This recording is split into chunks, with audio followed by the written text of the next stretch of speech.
Kanye West shows a lot of control issues. And then Donald Trump shows a lot of control. Men who are going to try to push their way through anything, because they're used to having control. Donald Trump is used to running a company. Now he wants to run the country the same way he runs the company. Kanye West is used to running his creativity, so he wants to run everything the way he wants to run it. And so those are two dudes who, show the control issue that I'm talking about in the book. But we all have it. We all have minor control issues. And that's the deal I wanted to write about. And it's very psychological because it deals with the mentality of every human alive. No matter where you come from or what challenges you face, remember that you have the power to transform your life. We're bringing you the most inspiring stories and voices from authors who are indeed powerful forces for the culture in their work. These interviews will keep you believing in yourself, inspire you to keep pushing forward, and most importantly, never ever stop dreaming. It's your boy, Uncle Kolby, and this is the Kolby Kulture Show.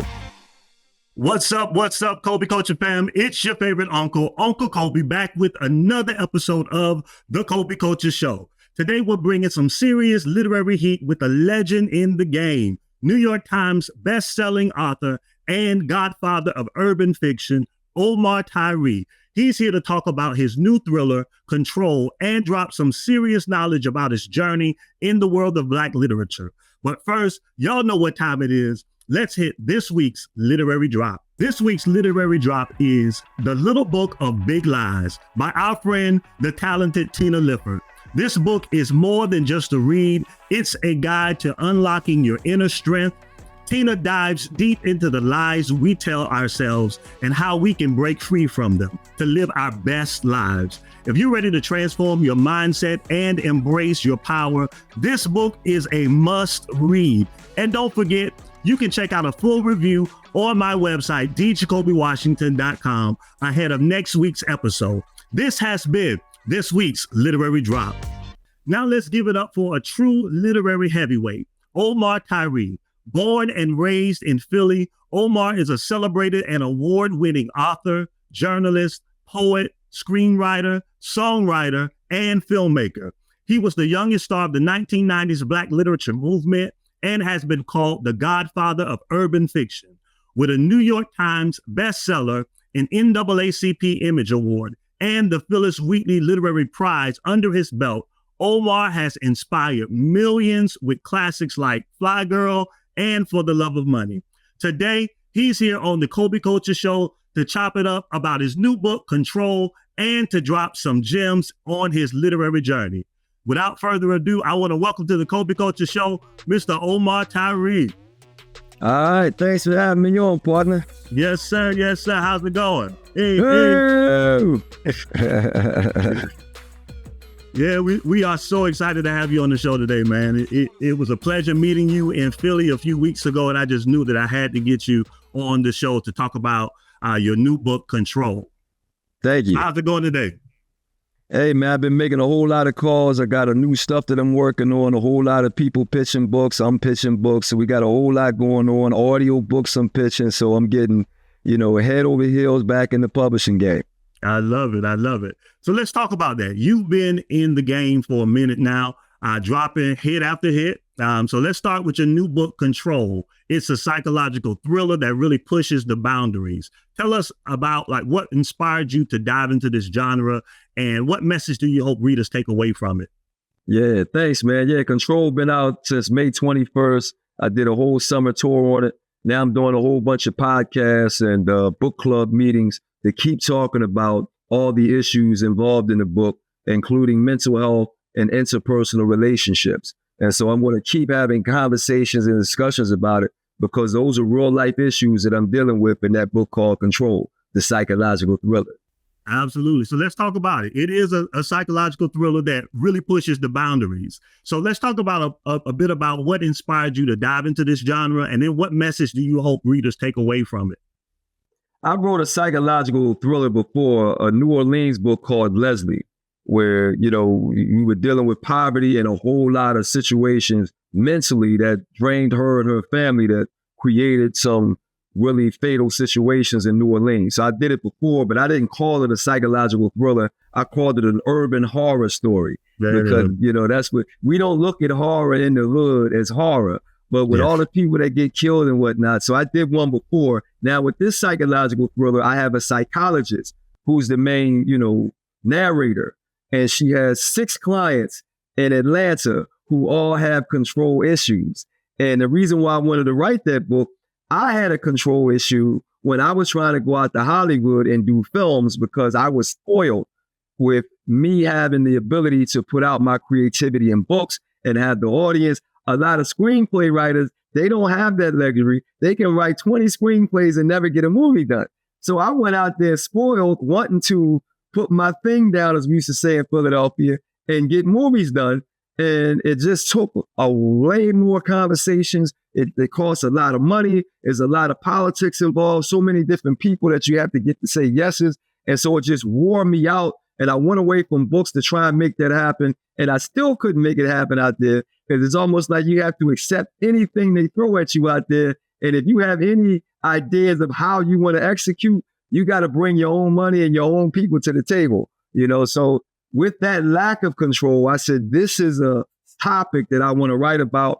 And control can become a mental health issue and an interpersonal relationship issue when you get frustrated and you're constantly trying to push your way through the rest of the crowd. And so Kanye West shows a lot of control issues. And then Donald Trump shows a lot of control. Men who are going to try to push their way through anything, because they're used to having control. Donald Trump is used to running a company. Now he wants to run the country the same way he runs the company. Kanye West is used to running his creativity, so he wants to run everything the way he wants to run it. And so those are 2 dudes who, show the control issue that I'm talking about in the book. But we all have it. We all have minor control issues. And that's the deal I wanted to write about. And it's very psychological because it deals with the mentality of every human alive.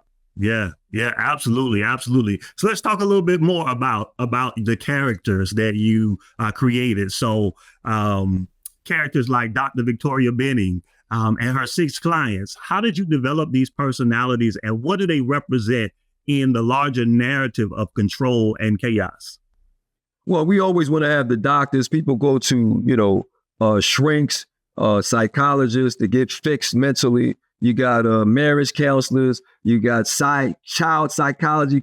You got the ones that help guys going into prison and coming out of prison. You know what I mean? You got victim people that need somebody to do. So everybody has, issues that need to be talked about. I dealt with Atlanta because Atlanta has a lot of people that move there to make things happen. What if you move to Atlanta and you can't make things happen when you move there to make things? So Atlanta has a lot of people with control issues because that's why they're there. They want to control real estate. They want to control music. They want to control film. They want to control housing. They want to control a lot of stuff. And so they found out that Atlanta is the place where we can make it happen. But what if you don't make it happen? And so I have a bunch of people in the book. Most of them are not from Atlanta, including Dr. Victoria Bennett, who's from Camden, New Jersey. And she's trying to make things happen. And so now our first client is a rapper from Miami who wants control over her career. And you know how women are now, Cardi B controlling her, Ice Spice control, people that have what they call independent deals where they're not under a label. They're more independent, so they got more control, right? So now they want to tell you, I'm not going to do that song. I'm not going to. When they have more control, they can be more control freaks. So I'll start off with the young female rapper because she don't want no boyfriend, no manager, no label, so she can control everything, right? Then I go to the male director of films. Now, he's the opposite of her as far as domination is concerned. She's a female that likes to dominate. He doesn't like he doesn't really care about domination, but he has this thing called movies as a director where everybody wants to be in his movie, so he don't have to dominate. All he has to do is say, well, what are you going to do to be in my movie? And you jump up, particularly the women. And so he's in trouble with a whole bunch of women because now he can have women running around in circles because he can put them in a movie. Okay. A different style of control where he can control by having the asset of film. Okay. And then I got another character a white guy who has, the venture, what they call it, venture capitalist. He got a whole lot of money. Whenever you got money like that, you always in control, right? But he's trying to figure out how to get rid of some of his black guilt, or white guilt, I should say, because he knows that black people have been done wrong, and he wants to figure out how he can get some of this money in their hands, but you still have the prerequisites of validating and qualifying for the money. And whenever you try to qualify for white money, it's hard as hell to qualify, right? And so he still has control, even when he's trying to give money to black people. When you got to qualify for that money, that's still an essence of control from the rich man. And so I have that in there in the book. And then I got another character that represents, guys like me that's a writer. And this writer can't control his content. You can write it, but once they say we're going to do it, they want to change what they change, who they have in it, how long it is. And so once you sell it to them, you ain't in control no more. And so that's frustrating him as a writer, where he can't get in anymore. Now people don't like his attitude because he's mad that they keep changing stuff that he sells to them. So that's another control issue. And that character, I forget his name in the book. What's his daggone name? Terrell Hodge. That's the character. And then we have, let's say, another female character who's delusional. She don't have control over anything. And now you got a delusional person. You can control your own brain and what you think you're doing. A lot of homeless people are delusionally out of control, where they actually are telling themselves, I got a better life out here and sleep on a bench. Nobody going to tell me what to do. A lot of homeless people have that issue. That's why they're homeless. They got family members, but with the family members, I'm not listening to you. You can't tell me what to do. So the family member like, look, you ain't got a job. You don't know what you're doing. You're not going to tell me what to do in my house. And so homeless people end up out on the street. They all have families, but something is unclicking with them where they won't apply to the rules of somebody else's household, and they don't have money for their own household. So they end up being delusionally out in the street. This woman I have is not out in the street, but she's delusional about what she can do and what she can't do and what she wants to do. And so she's one of the people that talks about all kind of stuff that she ain't doing. Atlanta has a lot of people like that. And then the last character, we got a lot of them. I got a female music producer, and it's the same deal. Once you produce that track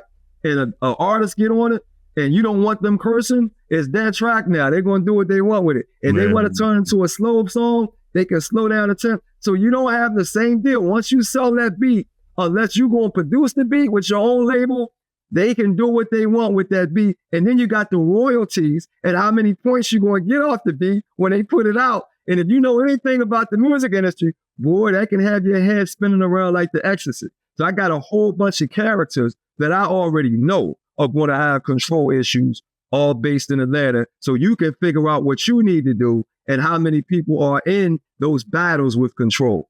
Mm-hmm. Yeah, I love it. So you deal with this array of individuals with varying issues or varying levels of control. And so talk a little bit about like how that is applicable to, and you use some examples, but how is that applicable to like just day-to-day people? You mentioned Atlanta and folks moving to Atlanta and trying to, start a different life for themselves. And, just by chance, it may not work in the way in which they had hoped it would work. And so you deal with having to go through these control issues and ultimately having to relinquish control. So tell us a little bit more about that. Well, if you think about people who are highly religious, they give control up to God. All they tell you is, not in my control. I give God as the maker. I give it up to God. So whatever happens, happens. I'm not going to stress it. I'm not going to sweat it. And so that's what they do to keep that sanity. I don't control this. I'm going to give it up to God. I'm afraid of God to ask me for direction. And so a whole lot of people do that. But yeah, it's control, man. You can control your kitchen. You got a wife that's get out the kitchen when I'm cooking. I don't want you on the way. Get the kids out the way. A boy controlling his bike. That's my bike. Get off my bike. Don't go. A person controlling his car. We got all kind of stuff. Your cell phone. Yeah. You give kids a cell phone. This is my cell phone, my privacy, my social media. This is not for you. 8 years old. This is my phone. Now you done gave them a level of control, so everybody has it, brother. It's just the point of how much are you out of control and how much control can you gain of yourself. So let's talk a little bit about your literary journey. It started back in the 90s, and you've seen the landscape change a lot since then, I'd imagine. So talk a little bit about how your writing has evolved from your first book up until this point, and then what's been the biggest lesson that you've learned along the way?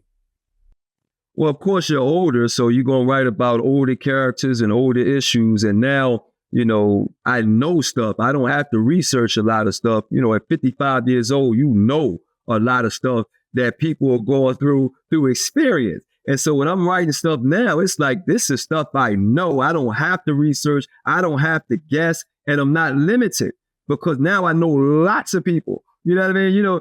30 more years of people. You know what I mean? Different characters. You went to different places. And so your brain is more, and that's why typically writers start writing at later ages anyway. I started early. I was a young 20-something, 23 with my first book, started writing my first book at 19. So I was young, bright and early doing it, but I understood a lot back then and I understand a lot now, but now I add the stuff I understand. Our characters are going to be older. And so when I'm thinking about young people now, I want to find younger people who can appeal to younger people because my stuff is going to be more adult worthy and it's going to be more international. I've written about so many issues locally. I want to write more now about the world, India and Africa, and Nigeria, Brazil. I'm going down there, or the Caribbean, Canada, London, Japan, all those different places, Shanghai, China, Australia. So there's so many different stories and places I want to take people to through the reading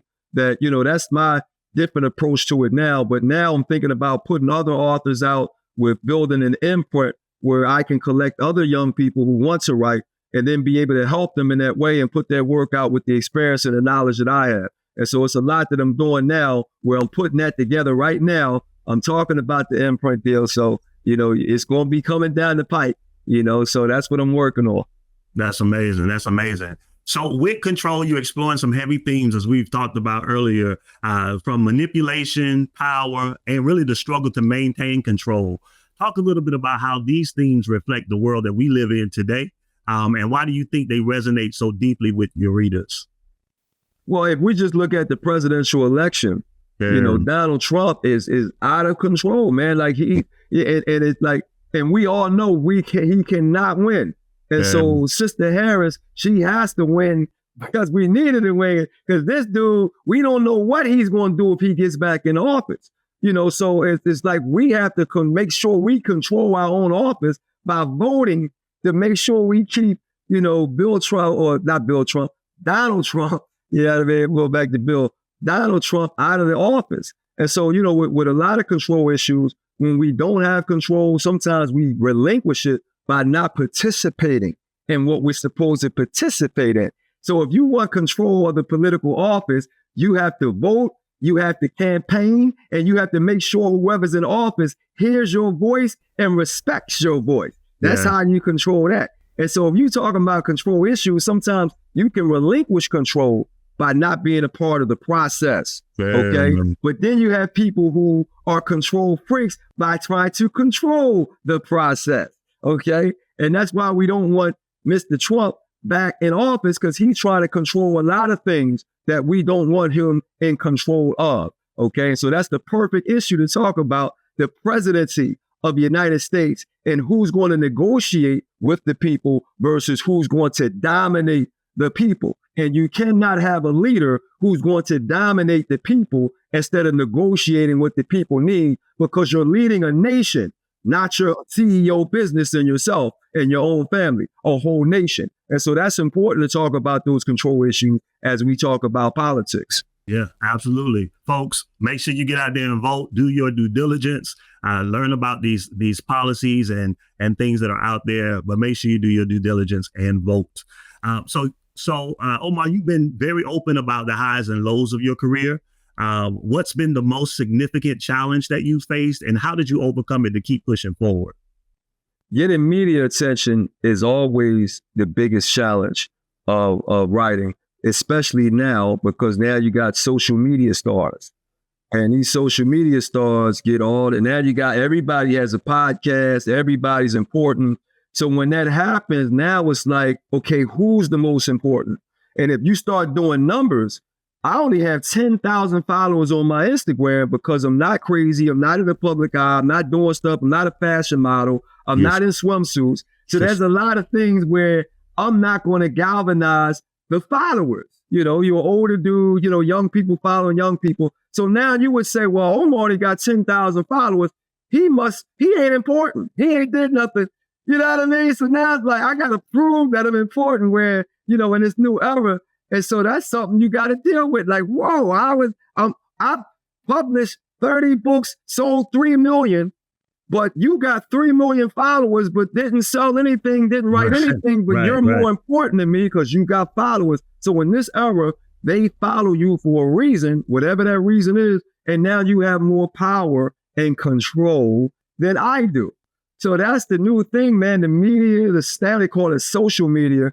It is really hard to get attention. And I just did a whole tour with a lack of attention because, you know, oh, who's that? We don't want him. Oh, who's that? We don't want, you know, so now trying to fight, that's always been the battle. Even when, you know, we had a lot of book clubs and book authors before social media, you know, a lot of, you know, the media people with radio and television were nervous. If they didn't read the book, they don't have questions for you. So you got to be ready to talk without them having any questions. And I'm ready to do that because I'm a journalist, but you still had to let them know that you can do that.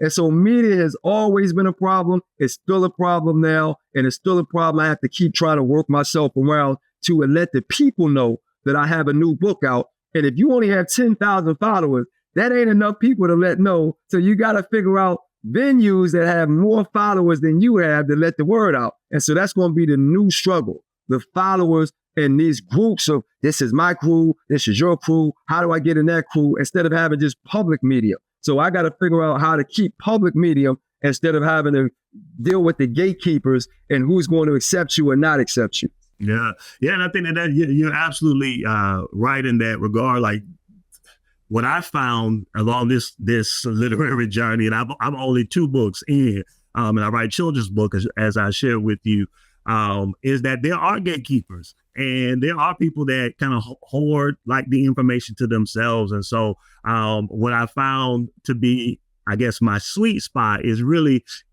like partnering with maybe some of these social media influencers, or partnering with folks that may have like more followers than I do, to amplify my brand. And so I'm learning that the key is really in collaboration. The key is really in partnership in this day and age. So let's talk about your creative space. This is a question that I ask all of the authors that come on the show. So I feel like everybody has, or every author rather, has a creative space where really the magic happens. So talk a little bit about, what does your creative space look like and how does it influence your writing process? I don't have a creative space. I can write on my couch. I can write at the kitchen. I can write in my office. I can write on the airplane. I can write at the park. As long as I have my computer and the wind's not blowing me around, stuff like that, as long as I can stay stable with my computer, it's all mental for me. It's not about the place and all that. You got other authors that do that, but I'm thinking all the time. Like, I'm always writing in my head before I write on the paper, you know, so I can have a conversation with a character. You know, I was what they call a mimic, like comedians are, where I can mimic voices and stuff.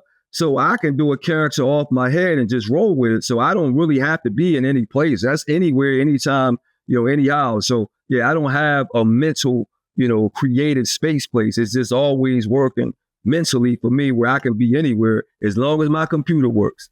Yeah, I hear that. So it's time now for the Kolby Kulture Quick Fire. These are quick questions that warrant quick answers. So I want to see how fast you can think on your feet, brother. You ready? Yep. All right, let's go. First question, favorite book you've ever written? Just Say No. And why? It's a masculine book with 2 male characters. One word to describe your writing journey. Versatile. Best piece of advice you've ever received. Save your money.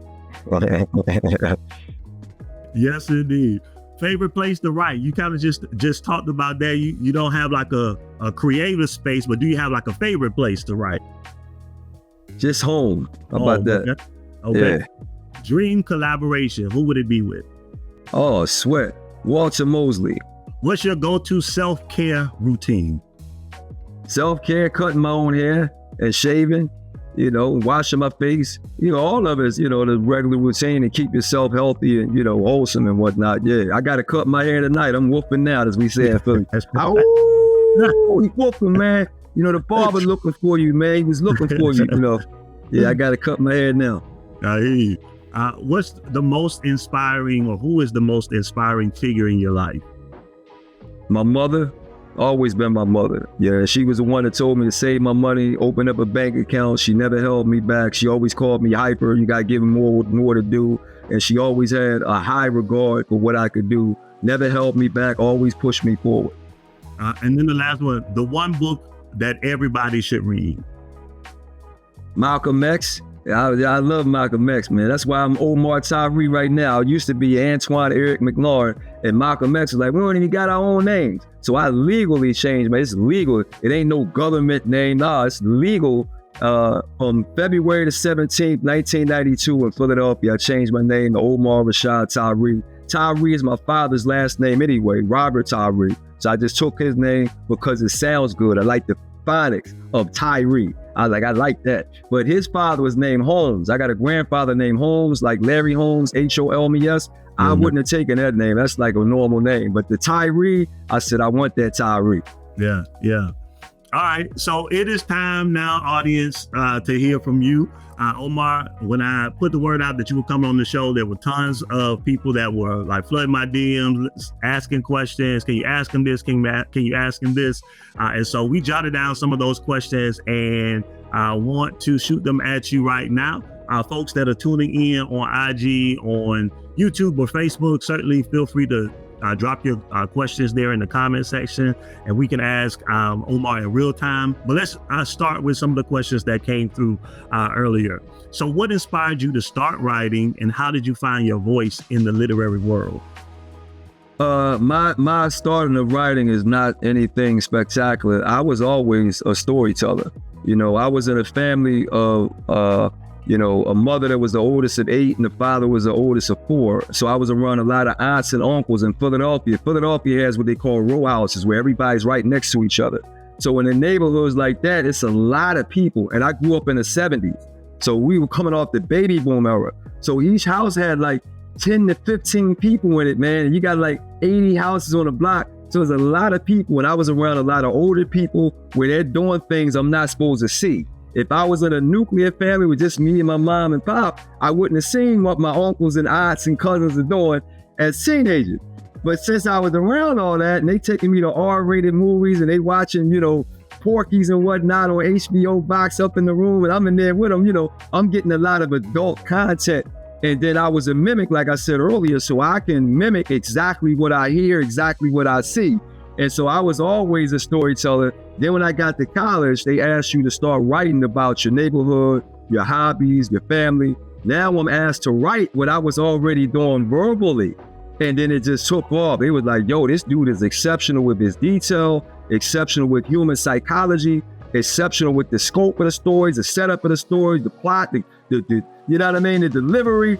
And so they were like, I got A's in English in my freshman year in college, and then everybody was getting me to help them with their writing assignments. And at that point, brother, I was like, either I'm going to use it or lose it. Yeah. And I'm not going to be a coulda, woulda, shoulda person. You get a lot of talented people. I could have did this. I should have did. No, I said, I got this gift. Let me go ahead and write books. And I had a brother, Michael Quigley, in my sophomore year at the University of Pittsburgh, when I was in school studying to be a pharmacist, trying to play football and walk on the team. I was on the track team, all this stuff. And Michael Quigley said, Omar, you always talking about, what you know and what you want to do. You need to write a book or something. And he said that in an event where we had 200 black students, all young students, and they all looking at me. And that's typically when black people back down, like, oh, yeah, I ain't gonna write no book. We start making excuses. I stepped up to the plate like, yeah, I'm gonna write me a book at 19. And then I whooped ahead. I started working on that book and put it out. So a lot of times we back down from the challenge. I stepped up to it because I knew I had them skills. And if you have them skills, I can't be afraid. I grew up in a neighborhood where we wouldn't allow you to be afraid. We forced you to fight in Philadelphia. So it's one of them tough love cities. When it's time to do it, we know how to do it. And so, I'm coming from a city that you can't back down. I had to stand up, put my dukes up, and go to work writing books. And I've been writing ever since. Yeah, I love that. Next question, how do you balance writing fiction with exploring real life issues in your book? Well, you're just changing the names. You can be as real as you want. That's why people like my books, because it's real. I'm not writing no space invaders and Martians and stuff that you can't, because if you start reading that and you can't understand it, you can't follow it, it doesn't seem real. It's like, what am I reading this? So even with science fiction, they're using principles of science that make sense to you. You know what I mean? Levitating and light lasers, and it makes sense. Like, okay, Star Wars makes sense. If I could fly like that, if I had a lightsaber, if I could, so you acknowledge it in your head, like, if I could do that, but you have to imagine being able to do it. So writing, man, you have to write stuff that people can believe. And so you're not going to have a long career if they don't believe what you're writing. And so, yeah, everything I write, I do a lot of research, man. I don't write stuff off. When I wrote that book in New Orleans, I went to New Orleans. I studied the Urdu. I studied the 7th Ward, the 9th Ward. I studied how they talk down there. Hey, baby, what you doing, baby? They say for every damn. You got to understand how they talk in New York if you're going to write about how they talk in Chicago, what gangs to stay away from and what areas to stay away from in LA. What to do if you down in Jamaica. You got to know that for real, because if you write something that don't make no sense and the people from that area say, who the hell is this? This don't make I can never get that, because people always know that, are you from St. Louis? Because I went there and I wrote about everything I saw. I asked people. So I always do research, brother. So I want you to edit my work hard. And if anybody challenges me on the work, I'm ready to battle for my work. And I tell other writers that I'm not writing nothing that I can't battle for. So that means I'm going to do very strong research before I put it out, because it got my name on it. Yeah, that's good advice there. And that actually was going to be the next question. What advice would you give to aspiring writers who are just starting out? Yeah, I always gave 2 things. Finish what you start, right? And you got to have an ending. And you get a million writers. I don't know how it's going to end. Well, how do you know where you're going then? You know what I mean? Like, if you know you're going to the movies and you know where the movies is, you can do your map quest, right? You already know where the movies is. If you don't know where you're going, you end up running around in circles. And that's what happens to writers who don't have an ending. I'm trying to figure it. How long you been working on it? About 3 years. 3 years? Like, what are you doing? I don't have an ending yet. So you always have to have an ending, and writers write. I tell people that all the time. Stop talking about writing, but imagining writing, thinking about writing, wondering when you're going to do it, philosophizing about it. Writers write. That's what we do. Write. Get your typewriter out, get your cell phone, get your pen out, and write. You can always improve it later on. But if you want to write, then write. A basketball player said, I've been thinking about playing basketball. I want to run basketball. One day I'm going to play If you want to play basketball, buy a Spalding ball and go to the courts and play. Yes, so I tell writers that all the time. If you want to be a writer, then write. That's what we do. Yeah, that is great feedback, great advice. Writers write. We don't talk about it, we write. I love it. What's the most surprising feedback that you've ever received from a reader? When I put out Just Say No, and women have gotten spoiled, all the books were about them. And I had a cover design with guys on the cover. Like I said, it's a guy's book, but they dealing with girls every day. They're in the music. You already know you're going to be dealing with women in the music industry. But a woman hit me up with an email, and I was saying, yeah, my new book, Just Say No, is out. And she was like, is that the book with the guys on the cover? And she said it like it was a problem. And I'm like, I can't put guys on the cover. Like, y'all that spoiled as women, and you want to see all women. Like, what's going on here? And so the reality is, I have more masculine books than feminine books, Kolby. But it doesn't matter, because they're going to still outread the feminine books to the masculine. So if I got 32 books and I tell you only 8 of them are feminine, guess which ones are the most popular? That's crazy, dude. Like, I become the fly girl man forever. No matter what I wrote. Fly girl, fly girl, fly girl. And I wrote that book in 1989 and published it in 93. And they still talking about, and it's a blessing and a curse, because I've written a lot of male books that are on point, but brothers don't read unless you lock them in jail.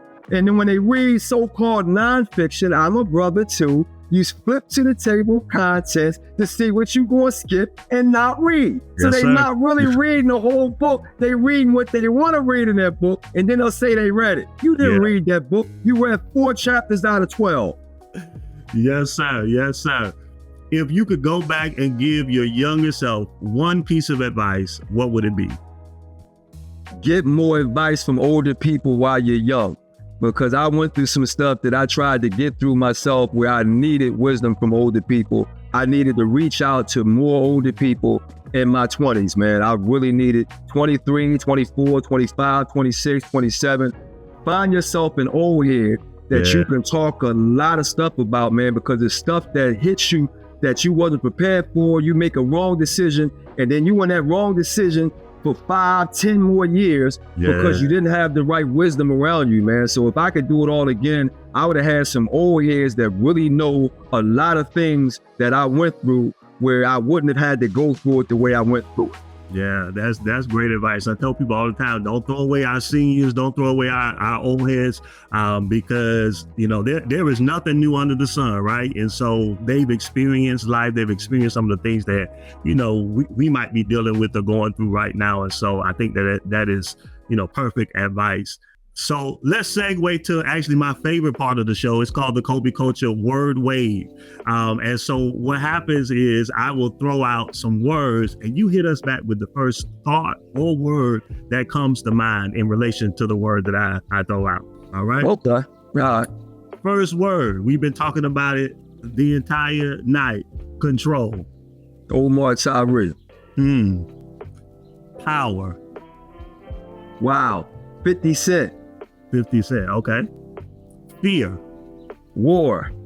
Tell us more about that. Well, when you about to go to war, dude, either you're going to be fearful or you're going to be crazy. It's one thing or the other. They talk about the lions. It's fight or flight. And they say the lions is one of them jewels is going to fight. You know what I mean? Lions, that's all they know. So, yeah, when you talking about fear, it's fight or flight, baby. But you just going to start with that fear. Do I step up to the plate or do I back down? I talked about that earlier. I didn't have fear of stepping up to the challenge. That's what I got to do because, again, I was raised around aunts and uncles and older cousins, and they built me on that. You take it like a man, take it so, and that's why Philly is. Like, Philly is one of them cities, dude, where we going to force you to be courageous. Yeah. Success. Jay-Z, how about that? Jay-Z, he's done a whole lot of things to be successful at, and he's a billionaire with it, and he's out of the public like Batman, you know what I mean? He's like the Bruce Wayne, he's out of the public, he comes out when he wants to. Yeah. Chaos. Kanye West is, everything he does is chaotic, man. Like, come on, he's a genius, but he's, you know, and I've been calling Kanye a genius for years because he is what he is, you know, but that's why he can't keep stuff together. He's just so different from everybody else. It's just like chaos. He's always creating chaos, you know? Inspiration. Oh, man, books are inspirational to me. That's why I'm writing them. I want to inspire people to know what's going on in the world and to figure out how to deal with it. Legacy.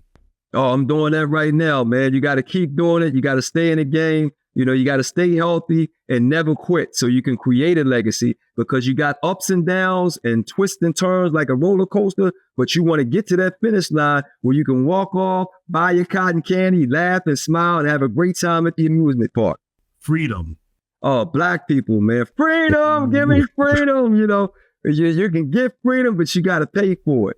And then once you have it, what you going to do with it when you get it? I can give it to you, but what you going to do when you're free? You know, because some people, they free and they still sit there. If you free, then do what you truly trying to do. And we still don't do that.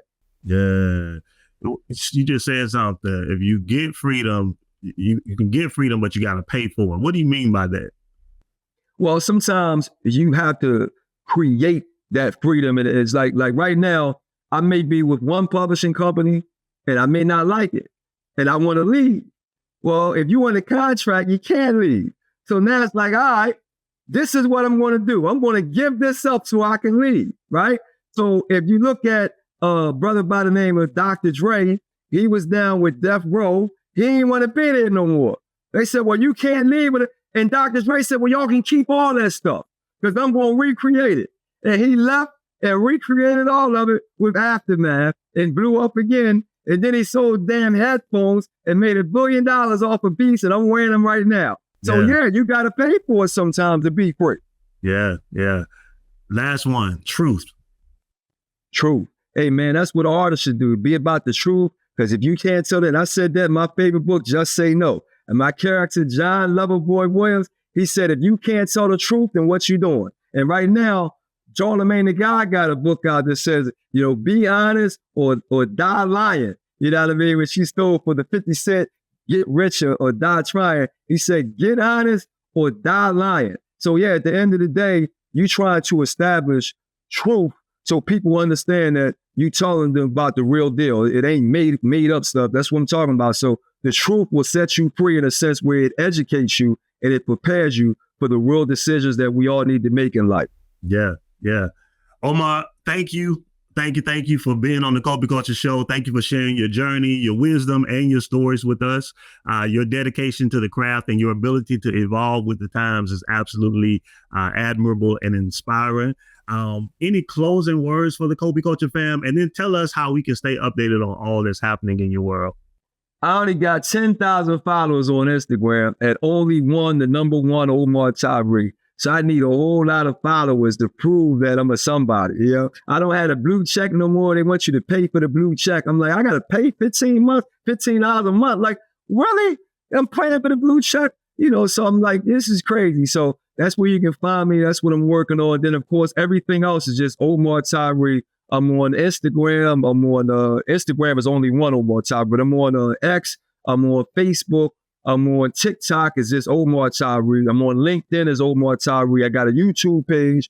And then outside of that, only one Omar Tyree, the number one, is on Instagram. And so I'm still working, man, putting these books together. And as long as I'm healthy, I'm going to stay out here as a storyteller and help other people to put their stories out, because we got a lot of great stories out there. And I understand exactly how to put them out and how to put them together and how to market them. So I want to keep doing that. Well, again, brother, I appreciate you taking the time to chat with us today. To all my Kolby Kulture fam, let today's conversation be a reminder that your story has power, whether you're in control or feel like things are spiraling.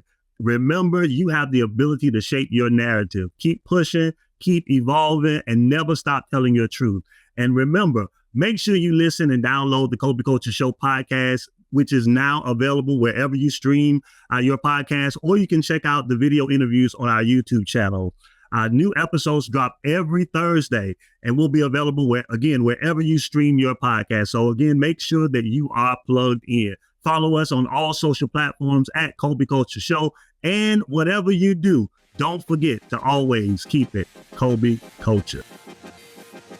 Thank you so much for listening. Make sure to follow the show wherever you listen to your podcast, watch and subscribe on YouTube, and please feel free to give us a 5-star rating. See you on the next one.